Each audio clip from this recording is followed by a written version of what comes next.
Hello friends, आज हम लोग स्टडी करेंगे स्टैंडर्ड 11 चैप्टर 1 फिजिकल वर्ल्ड के सारे फिगर्स एंड फार्मूलाज के बारे में। तो यहाँ पर मैंने बहुत ही छोटा मिनी से मिनी वीडियो बनाया है जिसमें सारे फिगर्स सारे कॉन्सेप्ट कवर हो चुके हैं। तो इस वीडियो को आपको बराबर ध्यान देकर पूरे अंत तक देखना है। हेलो फ्रेंड्स, आपके जो भी डाउट्स है वो कमेंट्स में लिखिए। आपके सारे डाउट्स 7 आवर्स के अंदर सॉल्व कर दिए जाएंगे। अगर आप इस वीडियो की नोट्स चाहते हो तो टेलीग्राम की लिंक नीचे डिस्क्रिप्शन से मिल जाएगी।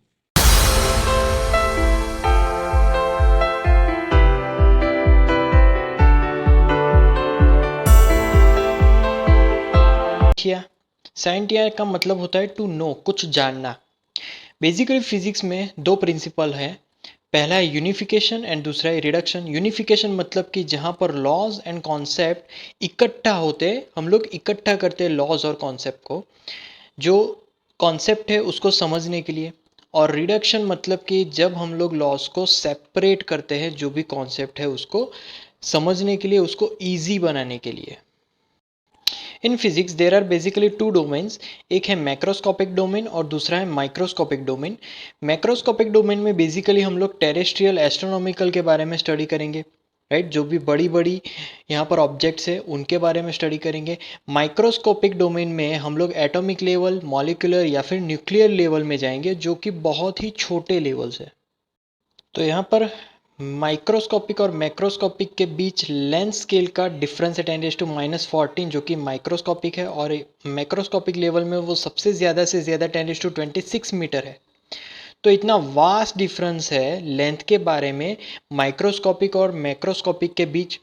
मास स्केल में माइक्रोस्कोपिक और मैक्रोस्कोपिक के बीच जो डिस्टेंस है, माइक्रोस्कोपिक में वो 10⁻30, छोटे से छोटी वैल्यू माइक्रोस्कोपिक में है 10⁻30 किलोग्राम, और बड़ी सी बड़ी वैल्यू मैक्रोस्कोपिक में है 10⁻55 किलोग्राम। सिमिलरली टाइम स्केल में माइक्रोस्कोपिक में छोटी सी छोटी वैल्यू है 10⁻22 सेकेंड, और मैक्रोस्कोपिक लेवल में टाइम स्केल में बड़े से बड़ी वैल्यू है 10⁻18 सेकेंड। उसके बाद अलग अलग साइंटिस्ट ने अलग अलग कंट्रीब्यूशंस दिए, जैसे कि आर्किमिडीज ने बायोएंसी के साथ इंट्रोड्यूस करवाया, गैलीलियो ने इनर्शिया के साथ, हाइगन्स ने wave theory of light, Newton ने लॉ ऑफ ग्रेविटी, फेरेडे ने law of electromagnetic induction, Maxwell ने इलेक्ट्रोमैग्नेटिक थियोरी, हार्ट्ज ने इलेक्ट्रोमैग्नेटिक वेव्स, बोज अल्ट्रा शॉर्ट रेडियो वेव्स से इंट्रोड्यूस करवाया, रॉन्जन ने एक्सरेज के साथ, थॉमसन ने इलेक्ट्रॉन के साथ, क्यूरी ने रेडियो एक्टिविटी के साथ, और आइंस्टाइन ने फोटो इलेक्ट्रिक इफेक्ट के साथ हमें इंट्रोड्यूस करवाया। Now fundamental forces in nature. पहला फोर्स है ग्रेविटेशनल फोर्स। तो ग्रेविटेशनल फोर्स बेसिकली कोई भी ऑब्जेक्ट, कोई भी दो ऑब्जेक्ट के बीच लगेगा, ये एक यूनिवर्सल फोर्स है, राइट। तो यहाँ पर मान लीजिए कि हमारे पास दो मास है m1 m2, और दोनों को हमने r डिस्टेंस पे रखा है, तो वहाँ पर gravitational force is directly proportional to multiplication of their masses and inversely proportional to the square of the distance between them, right. Gravitational force always attractive type होता है। तो जो भी सोलर सिस्टम है, जितने भी सोलर सिस्टम में जितने भी प्लैनेट्स है, जितने भी सैटेलाइट्स है, वो सभी सन के तरफ अट्रैक्टेड है, राइट। उसके बाद है इलेक्ट्रोमैग्नेटिक फोर्स, मतलब कि इलेक्ट्रिक और मैग्नेटिक फोर्स दोनों का कॉम्बिनेशन। तो जब कोई भी चार्ज मोशन में होगा तब बेसिकली दोनों का कंबाइंड फोर्स लगेगा। उसके बाद है स्ट्रॉन्ग न्यूक्लियर फोर्स। तो strong nuclear force basically nucleus के अंदर लगेगा। न्यूक्लियस के अंदर कौन से पार्टिकल्स है, तो प्रोटॉन्स है और न्यूट्रॉन्स है। तो यहाँ पर न्यूट्रॉन न्यूट्रॉन के बीच, प्रोटॉन न्यूट्रॉन के बीच, और प्रोटॉन प्रोटॉन के बीच स्ट्रॉन्ग न्यूक्लियर फोर्स लग रहा है। इसीलिए यहाँ पर जब सभी न्यूक्लियस एक स्टेबल कंडीशन में रहते हैं, तो strong nuclear force basically nucleus की अंदर की तरफ हमेशा अट्रैक्टिव फोर्स लगेगा। उसके बाद है वीक न्यूक्लियर फोर्स। तो week nuclear force during beta decay process, जो कि रेडियो एक्टिव एलिमेंट से होता है। तो बीटा डीके प्रोसेस में एक तो इलेक्ट्रॉन और एक न्यूट्रिनो जो पार्टिकल एमिट होते हैं, तब इलेक्ट्रॉन और न्यूट्रिनो के बीच जो फोर्स लगता है उसको हम लोग वीक न्यूक्लियर फोर्स कहेंगे, राइट।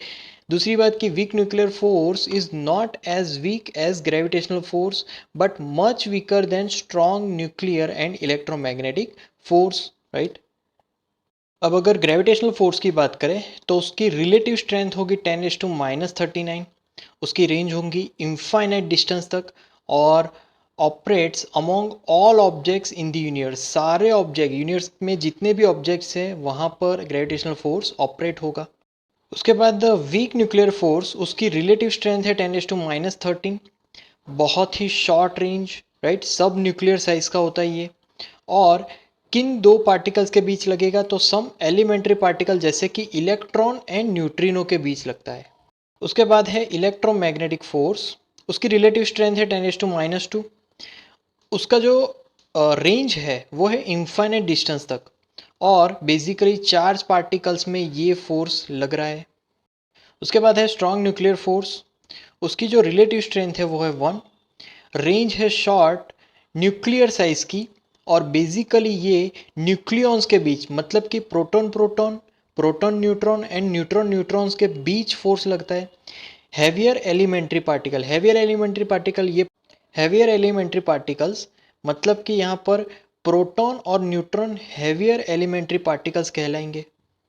अब आगे हैं nature of physical laws.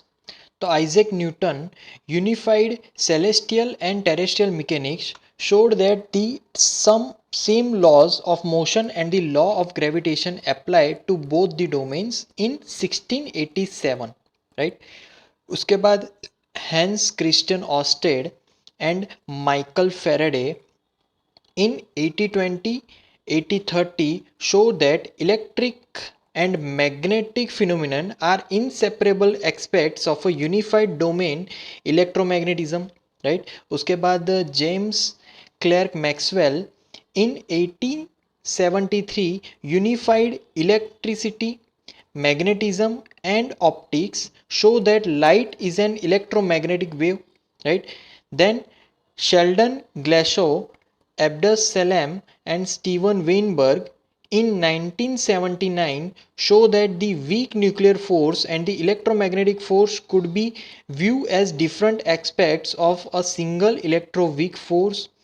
And उसके बाद Carlo Rubbia and van der Meer in 1984 verified experimentally the prediction of the theory of electroweak force, right?